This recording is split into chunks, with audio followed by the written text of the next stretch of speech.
Pa ja sam sigurna da mi nismo sad izmislili toplu vodu, ali s druge strane sam isto tako sigurna da smo jedan tako običan odjevni predmet poput majice u dizajnerskom, upotrebnom, tom vizuelnom smislu podigli na jedan novi nivo. Mi smo spojili muški model majice koji nose žene, gdje na prvu ne vidite ništa drugo osim da je to neka obična majica, zapravo cijela priča vam se otkrije na leđima. I mislim da je to tako sa svim inovacijama, da vi danas ne možete da izmislite mnogo toga novog, ali već postojeće možete sigurno da date novo značenje i da ga ubacite u novi kontekst.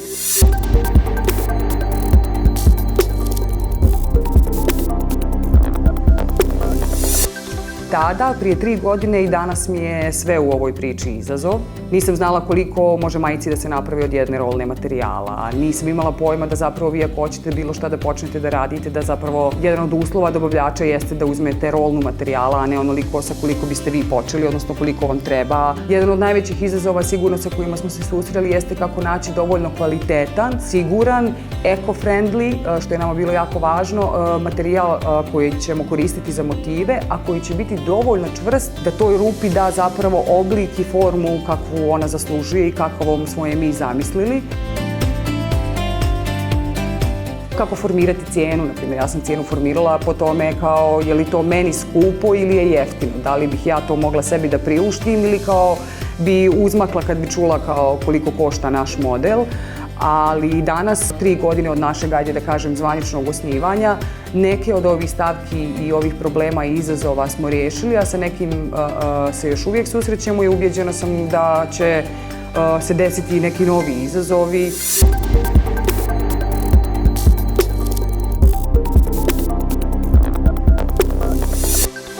Nismo imali neki konkretan plan i viziju i strategiju da počnemo da radimo Volley Wear.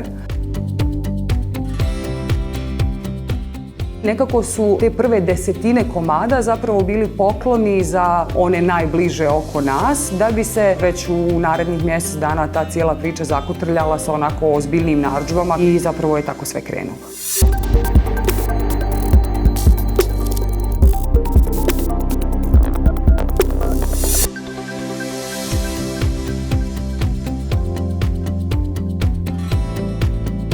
Dan danas mi nemamo neki kao plan i strategiju, imamo želju, volju i neku viziju šta bih ja voljela da se nama desi u budućnosti. Mogu da vam kažem da bih voljela da imamo neku svoju radnju gdje mušterija može prosto da uđe i da je mi na licu mjesta napravimo kombinaciju kakvu ona želi. Voljela bih da proširimo tržište na kom radimo i gdje se mogu naći naši modeli. Tako da više su to neke naše želje i vizije i ono što mi vidimo kako bi u kom pravcu mogli da se razvijamo, nego neki striktni planovi i strategije koji su ubačeni u neke tabele pa kao imamo rok da ih ostvarimo ili ne.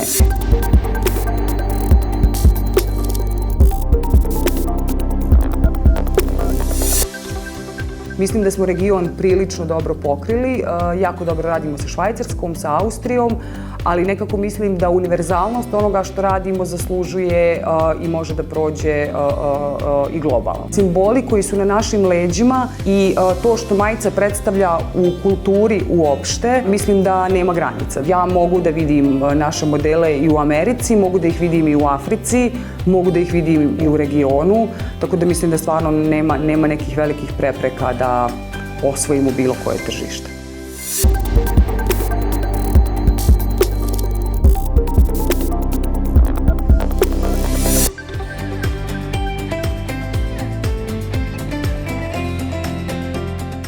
Zato što iz ničega uvijek nastaju najljepše stvari.